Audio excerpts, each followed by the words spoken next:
Hi, welcome to the Build and Exit podcast. I'm Judy Wilkinson, and I started the podcast off the back of the work we do in our company, Wilkinson Accounting Solutions, to help entrepreneurs and business owners look at maximising their wealth on exit. So I'm really excited today to have Alexis Sikorsky. Hi, Alexis. Hi, Judy. Thanks for joining me. Thanks for having me. No, you're welcome. So just a bit of background. Alexis actually sold his business for an undisclosed 9-figure sum back in 2019 and 20. He then wrote a book on how to cash out, around his exit, and now is effectively an advisor for people looking to grow and exit their business. So a real good theme for the Build and Exit podcast. And I think it's going to be really intriguing to see how you got to those 9-figure exit, because I think it's what a lot of people aspire to as well. So it'll be good to see how we got there. And also, I know we're going to talk about some pros and cons today of a PE exit and maybe potential sort of more organic buyers. So first of all, Alexis, I want to hand over to you so you can tell us a bit about yourself and why you went to come on the podcast. Thank you, Judy. First of all, I wanted to come to the podcast because my experience, lots of entrepreneurs have no clear idea on how to exit their company. And they also, most of them don't know the value of their company and how to grow it and how to reach this 100 million exit.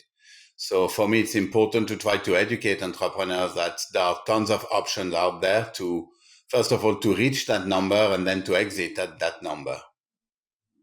So let me tell you a little bit how I got my company to there. So I started New Access. It was a software company. So I started it in 2000 in Geneva, in Switzerland.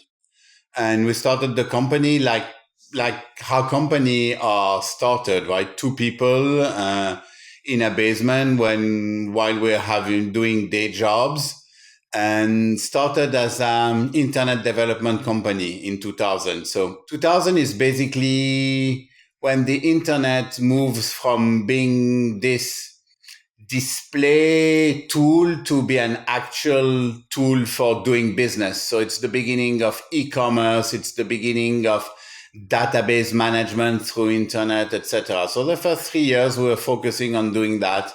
We were working a lot from British and American Tobacco doing data analysis, and then we were working with America's Cup to manage the press accreditations and stuff like that. And in 2003, I had in my team a couple of people who are working for a company called Logical Access.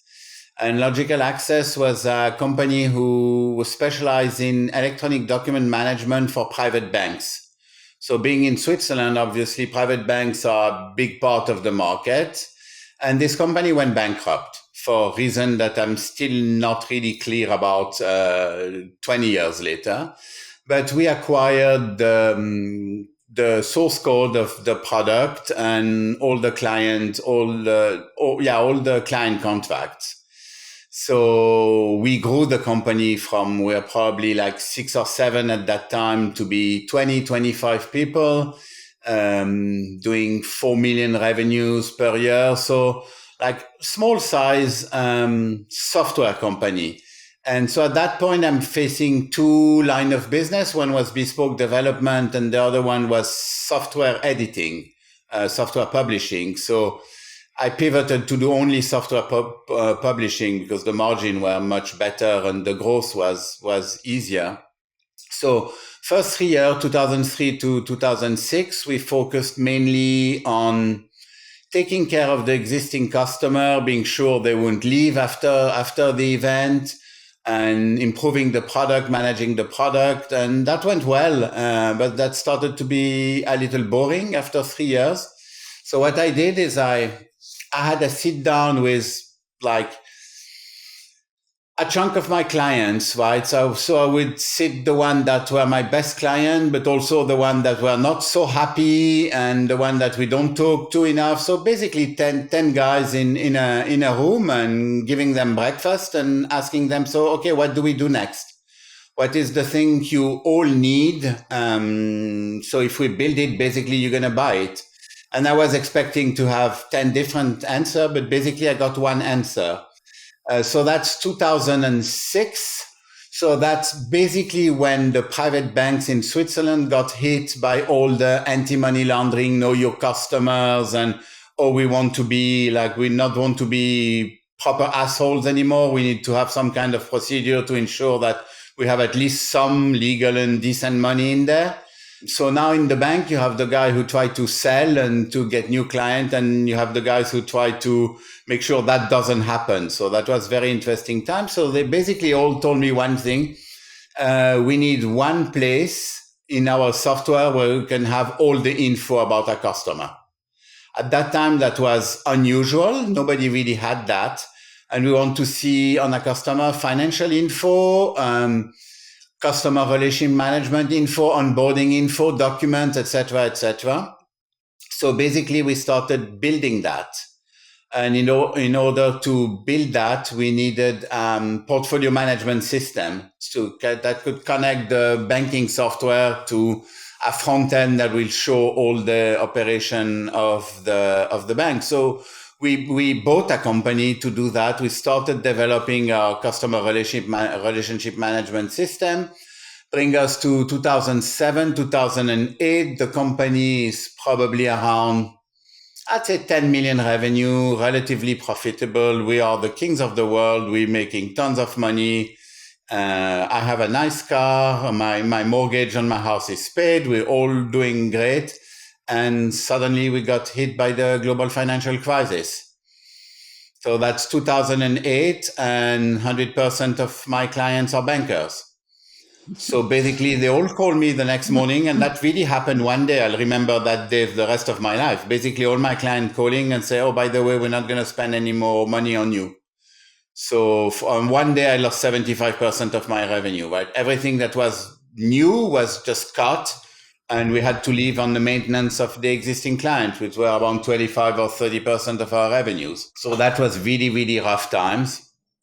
And it took us, I'd say, 6 years to recover.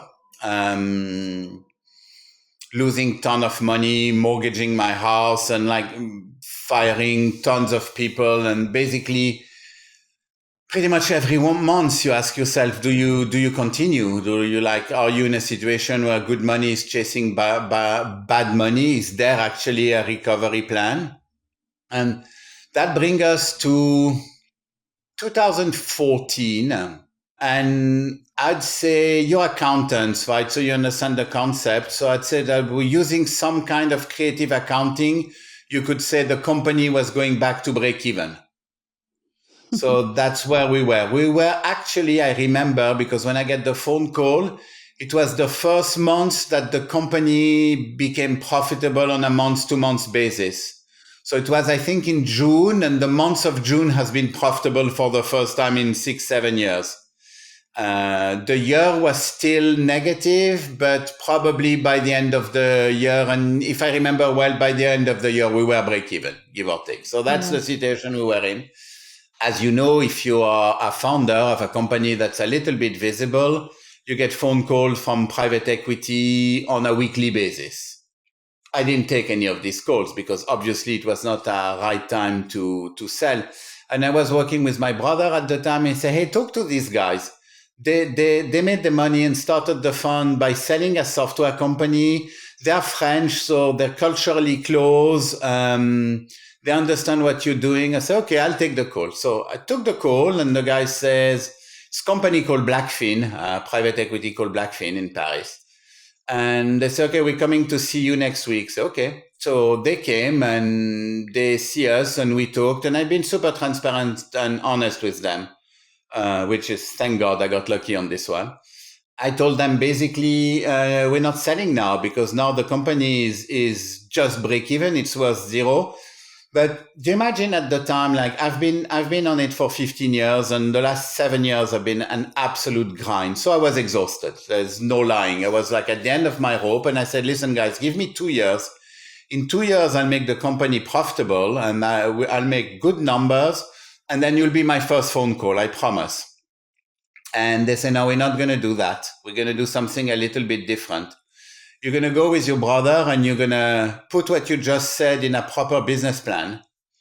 And you're going to give us a 2 years business plan, and we'll we'll talk. I said, okay. So we went with my brother. We produced, how can I say that? A very creative 2 years business plan.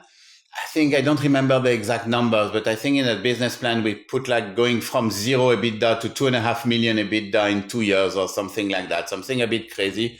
Not crazy, but super optimistic, let's say. Yeah.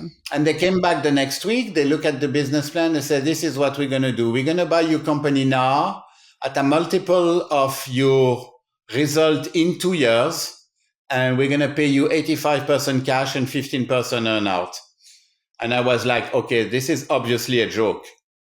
And they said, no, we're going to do that. And I was like scratching my head and say, what's the catch? And I said, anyway, it's an offer you cannot refuse, right? Especially like as tired as I was. So we get the letter of intent on that offer. We signed the letter of intent. Then we get the 3 months due diligence, which I call it the 3 months colonoscopy. That's really, really painful and really hard. And I was really sure that at the end they would like back off or make another offer and they end up actually signing. I got my money and I said, oh, like perfect. I got 85% of a value I never expected. I don't care about the earnout. It's 15%. I already I bought off that money, obviously. And actually the opposite happened. For 2 years, we grew the company, and not only we achieved our business plan, but we kind of doubled it. And do you think, so when they put this money in, did they actually help pump some cash into the business to help you achieve the goal? We didn't need cash, not for that 2 years period, but they brought knowledge. Yeah. They brought knowledge, they brought contact, and that's like the main lesson. And that's why I keep saying, if I knew at the time I started the company what I know now, I would have sold 50 million more and 5 years earlier. Because at that point, the private equity know what you don't know is they know what they bring to the table. Yeah. And I think, and how did you, so you obviously went through all those years where you were not profit. I mean, I've obviously haven't had my company as long as you, but even I've been through a little bit of what you say, because we acquired an accounting practice in 23. And to bit what you said, to settle it in and get everything right, we had to take a step back from consultancy and actually focus on it. And it was, we needed extra staff to like settle it in. And we had a similar thing, probably on a bit of a smaller scale, but we had, we had quite a few months where there was some cash flow problems and there was no profit. And we had to kind of like, obviously push through that. And we had, similar to you, our Q1 this year, we're 200% up on profit, but only 10% up on sales from last year. So we've started to see the other end of the side now. And that probably has taken us probably 18 months to implement, but sort of 9 to 12 months of struggle. But I mean, you went through that for 7 years or something. So how did you keep cash flow afloat on that sort of thing? Did you have to get creative with cash flow? By selling everything I owned, by driving a cheap car, by mortgaging my house, by begging all my friends and family to invest in the company and giving me loans. Really survival. Yeah. Yeah, and it is. And but I think once you go through it, you learn a lot. So anyway, so you got this PE firm that obviously backed you, and they brought a lot of knowledge. So then so was it in 2 years then? Did it extend, or did you actually do it in the 2 years? No, we did it in the 2 years, and I ended up making more money from the earnout that I did from the initial sales, because they didn't cap the earning. That's also a very big lesson learned. I got lucky there. Never accept a capped earnout. And I end up making more money. And the guy said, I should have capped the earnout. You would have signed if I capped the earnout. I'd say, yeah, obviously I didn't even think I would get a penny from the earnout. We became very friends since. And I say, hey, you cannot blame me to play better than you at a game. You set the rules, right? So he laughed and we got from there. So that's bring us to 2017. And then we hit full gear, and Now, using their cash and my knowledge of the market, we bought a company that was twice as big as we were. And that was a major, major event. And basically that brings us to 2019, where it was time for me to change. I was the CEO since I think 2017, 2018. And after that, I noticed that the guy who was the CEO of the company we bought was actually much better than I was. We put him as sales manager, but the guy was he was the CEO of a part of a very big company. He had international knowledge. He was older than I was. He was more experienced. I went to see the PE and said, "This is ridiculous. This guy should not be head of sales. He should be CEO." So I stepped down. I became chairman. And in 2019, I went to see the PE. I said, "Listen, I'm moving to the UK. I have a new life. I have a new wife. I want out." And they actually bought my remaining 25% at a very, very nice valuation. And they finally sold the company, doing a fantastic profit on it, I think in 2023. So that's the story. So it's interesting.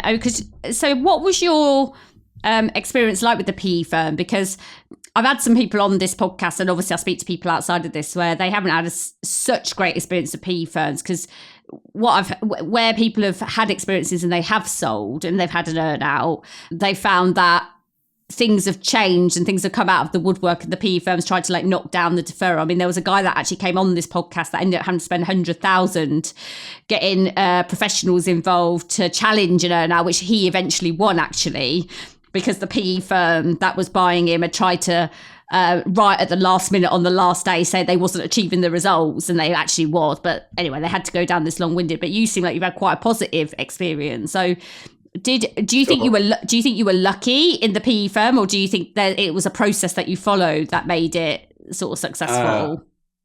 100% I was lucky. Yeah. But your guy would have been way cheaper for him to hire me before he signed the deal, and to be sure the earnout is rock solid, right? So you have what happened to him is pretty uncommon. There's very little value for a PE to cheat a founder from his earnout. If the guy achieved the result, it's good for everybody. So he probably had a bad PE.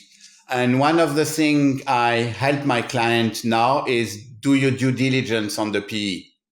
You just don't accept a PE. So the major thing with PE is, there is 2 or 3 things. First of all, what you describe is rare. There is another problem that's very, very common in PE. And one of my clients described it as fish and chip, which I found absolutely a fantastic way of describing it. So that's the situation. You get a letter of intent. You're inexperienced. You don't have an advisor. You think in your mind that a letter of intent is equivalent to a sale. You said, okay, I have a letter of intent. The sale is good. I thought that for sure. It couldn't be longer. From the letter of intent to the actual sale, I think half of the deal fall through. So do not make the mistake that you think you have a deal because you have a letter of intent. It's non-binding for both parties. Some of them are a bit cheeky, and they're non-binding for them and a little bit binding for you. You have to be careful there. But usually they're not binding for both parties. And what happens? So you get a letter of intent that say, when the deal is concluded, you're going to get 10 million. And you're a human being. So in your mind, you start spending the money, right? You start choosing your new boat and your secondary home. Or if you're an absolute idiot like me, you actually start to spend the money in real life. So you get to that state of mind, and then they bring you to 6 months due diligence, which is mentally and physically exhausting. And also, while you do the due diligence, you don't run your company. So at the end of the due diligence, you're exhausted. You started spending the money, and you have trouble in your company because you haven't run it for 6 months. And that's when they come and say, well, actually, you know what? The 10 million is actually going to be 7. So that's called fish and chip, right? They fish you with a large number, and then they chip at it at the end. And that's very, very, very difficult to counter. And that's why you do a massive due diligence on the private equity. And I have due diligence technique for private equity. It's perfectly okay. They're going to do a due diligence on you. It's perfectly okay for you to do a due diligence on them. So that's one problem. The other problem you have is sometimes people do not understand what a private equity wants, what they are, and how they're going to operate. And that's actually super simple. First of all, you have more experience than I have probably, but how many times did you hear some of your clients say, oh, I sold to a private equity and now they don't let me run my company how I want? Like, duh, you sold the company. You're not the boss anymore. So that's one of the biggest mental shift founders need to do. You cannot have your cake and eat it. If you sell your company, you sold. You got your money. They got your shares. They usually buy somewhere around 75% of the share and leave you 25%. But right now, your life has changed. You have a boss and you report to him. And he's not going to let you do exactly what you want. You're going to be in a good situation because your goals and the PE goals usually are aligned, right? You both want to grow the company because you're still a minority shareholder. Where there can be tactical discussions and disagreements is, keep in mind the PE has a short-term horizon. So any plan for a PE that starts to bear fruit after 4 or 5 years is of no interest to them. And that's the only disagreement I had with my PE. They would say, yeah, that's a great idea, but that's for the next guy. Because I do not want to take a dip of EBITDA now for profit I'll get in 5 years, because in 5 years I'll be long out. So this has to understand how PE works. Also understand that founders are about more than the money, right? You create a company in a way you create a family. You have strong relationship with the people you work with. They're your family, and you have almost how many times you heard founders say this company is like my baby, right? And the PE doesn't give a crap about that. PE is all about the number. So if your cousin who's fantastic at CFO is actually not fantastic, he's going to get fired. So that's why one of the things, many things you need to negotiate well in your exit. And that's the one I did instinctively, I did well, is to protect your key player, to be sure they get paid, to be sure they have an exit. And that's uncommon, that the PE will not expect that. Yeah. I know my PE was very surprised, but that's one of the things you have to discuss with them. Yeah, and I mean, the biggest thing that I see because we see PE exits and non-PE exits, although the issue for the seller is generally the same, but I suppose it gets blown up a little bit more in PE because they ask for it and potentially other buyers don't. But the biggest issue is people just aren't generally ready because they can't always commercially explain their business. So we've worked a lot with PEs. I mean, I'm from a corporate background anyway, so we used to do this thing in corporate life, and now we sort of help SMEs do it. But where we're selling it up to PE firms, obviously they're coming in with a lot harder questions and expecting a lot more information. Sometimes organic buyers, sort of smaller business owners that are buying, aren't as forceful with the questions because maybe they want the business a bit more, or they don't know to ask it, or they haven't got the advisors on board. But that's the biggest thing, is we see most people are 6 months to 9 months away from getting information for their PE anyway, because they haven't got the stuff prepared at the beginning. One of the big issue you're describing is that's pre-negotiation, but it becomes really, really more of an issue after the letter of intent, because the PE will be okay making assumptions pre-negotiations. But during the due diligence, they want hard data. Yeah. And they want a virtual data room prepared.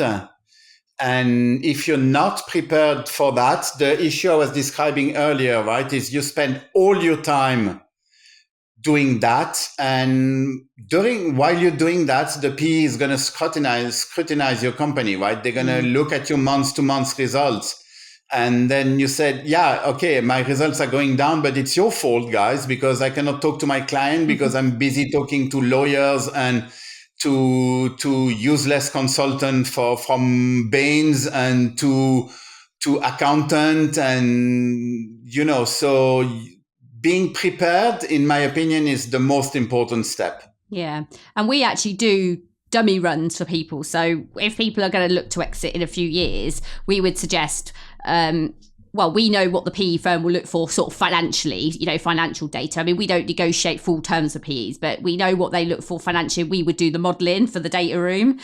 So we'd come in and assess it now and say, like, if we did a dummy run, and would they have it? Would they have the information? Because we just think, the problem we find, or especially I find, is sometimes when people get to that stage, they're already exhausted and they just went out of their business. And then that's a shame, because then they have to go through this exhausting, like you say, burnout. But actually, when you're still in love with your business, like 3 years earlier, if you were willing to take a bit of hit of margin and bring the advisors in then, because obviously it will be a hit on margin, because it'll be an extra cost because you'll have to build it. But it'll be a worthwhile one, because ultimately you're likely to get the money quicker, and the DD will go smoother because you already have the pack ready when you go to the letter of intent. I'm not saying they won't ask any questions, but they can speak to an advisor, which is what we would do, who can then answer those questions for you. So one, it can not drop the margin so much when you go through the when you go through the DD, because you've got the people there to do it for you, and most of the information's there. So that's kind of like what we're trying to educate people on, is how you can get financially prepared, and it does make a big difference. Am I allowed to respectfully disagree a little bit about what you just said? Yeah. I think a good advisor will not cost you money. I think a good advisor will make you money. I don't think you'll take a dip in EBITDA. Because the first thing you're going to identify is waste, and every company has waste. And usually within 2 months, 3 months max, the company I advise make more money than my salary. That's what my fee. And I'm expensive. You know what I mean? Easy. But what I meant by it is people's mindset. I know in reality, like we say, I mean, I've done forecasting with people and put over 200% on the bottom line, on that sort of thing. An advisor will always save you money. But what I mean is I think people's adverse sometimes to getting these advisors in the first place is all they see is the money signs. Yeah, for me, it's very simple. I only take on board maybe 10% of the people who reach me, because my promise is I'm going to double the EBITDA in 12 to 18 months. And if I cannot do that, if I don't see a clear path of doing that, I'm not taking a client on board. Yeah. I want to be a solution. I don't want to add to the problem. But most companies that are at a proper point, you can double the EBITDA in 12 to 18 months.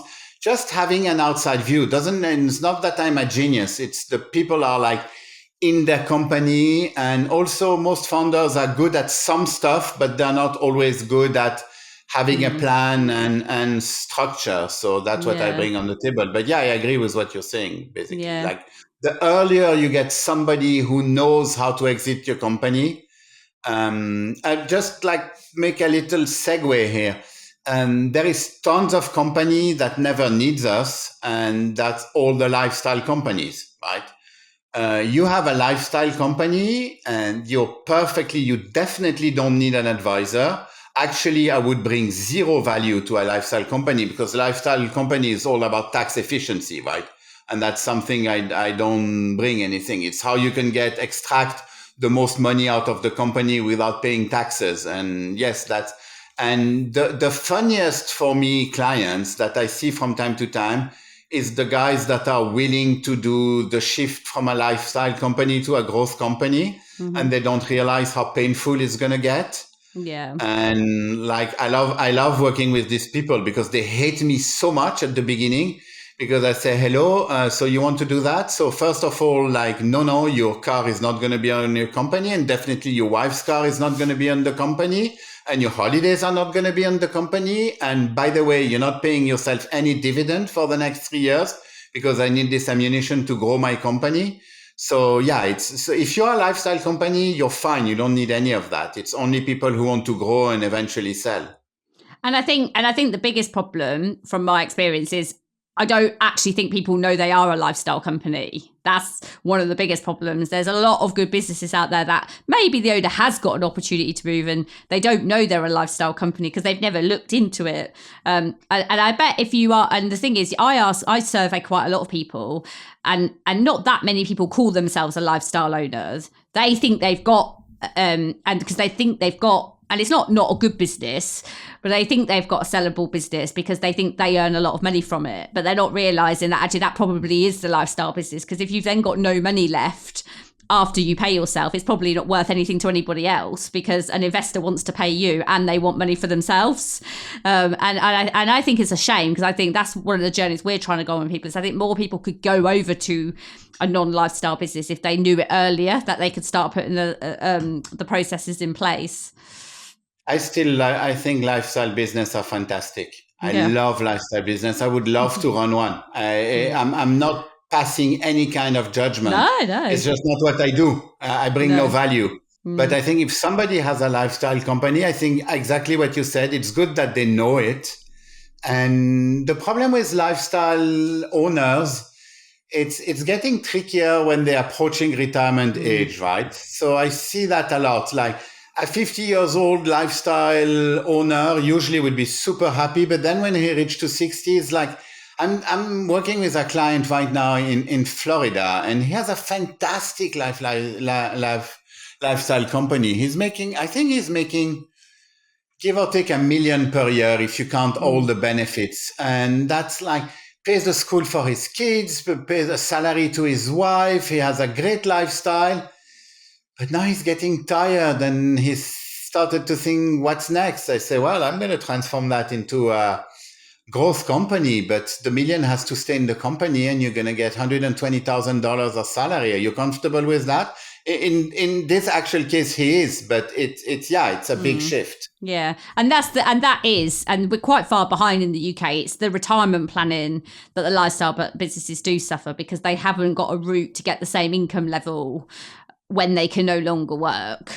And that's where I think the shame, because people do then, they build these babies, they work in them for years, and sometimes they don't reap the rewards at the end because they haven't thought. So there's nothing wrong with them having the lifestyle business, as long as people start to think about, and I think that's the problem. They don't think early enough in their journey, maybe when they're 40s or something. What do I want to do when I'm 60? Can I still get the money when I'm 60 as I make now? And the reality of a lot of lifestyles can't without putting the hours in. But if you got poorly and you couldn't put the hours in and you were forced to retire, what would your life be like then? And they're the situations, aren't they, where it's quite a shame, where they haven't sort of built it up. Yeah, and also it get to a very sad situation where a very good company is going to die because it has no value, right? Mm-hmm. There is no, like, what PE buys, and even what strategic buys, but less. What PE buys is growth. If there is no growth, there is no value in the company. It's that simple. So yeah, the company is making you $1 million, but if the $1 million was in the company, you will have 10 million of value in the company. That's the $1 million is with you. You have no value in the company. And it takes time. You cannot just say, oh, okay, so I'm going to put the money back in the company and sell it next year. No, because you have to show growth. So you need 2-3 years at least. So yeah. Yeah. No, so where are you now then, Alexis? What you're obviously helping these founders. I mean, what else is on your horizon? Do you still do acquisitions? Do you buy businesses or? No.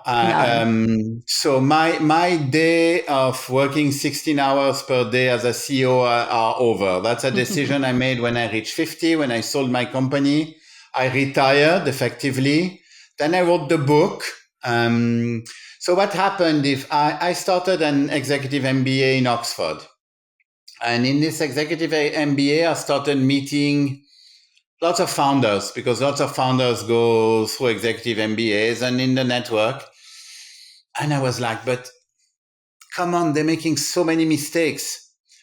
And like, they're making the same mistakes I made pretty much. And I said, I would like to help them. So I started the advisory business, but the advisory business only works company who are like a little bit big, a little bit efficient, a little bit ready, that like I cannot work with a solo entrepreneur. I'm not very efficient in a startup, although I do some pro bono work with startups, but that's not really where my strengths reside. And I was thinking, like, how can I help more people? And that's why I decided to write the book, right? So it's a cheap way of getting knowledge. And now what I'm planning is still have tons of intermediary businesses.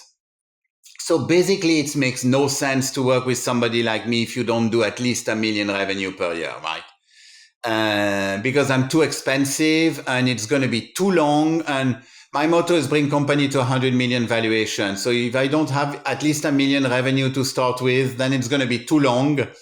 And I do not operate more than 4 years plan. That's an absolute principle of my life. If something takes more than 4 years, life has a sense of humor. It's not going to work. So if I cannot grow a company to 100 million valuation within 3 years, then usually not a client for me.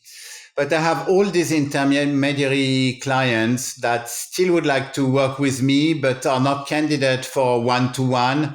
So I'm starting next March a cohort-based mastermind where I'll advise people like more in a group, and I'm working with somebody who's a very, very big expert in the US on pitching and on public speaking. And so we're starting that in March. Oh, wow. So, and for anybody that wants it, what's the book called? Cashing Out. Cashing Out. And is that ebook or paper book? Both. On Amazon? It's going to be an audiobook soon as well. Is it an audio? Oh, so will it be an audio? Is it on audio yet? Yeah, in probably 2-3 months, I'm going to release the audiobook. Right now, it's paper and ebook. All right.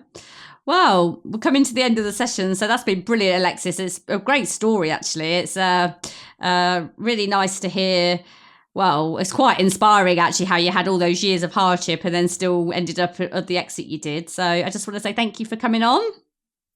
Thank you, Judy. Thanks for having me. You're welcome. And I just want to thank all of our listeners. If you like the episode, hit the rating and review or subscribe button so more people can find the show. And I look forward to seeing you soon.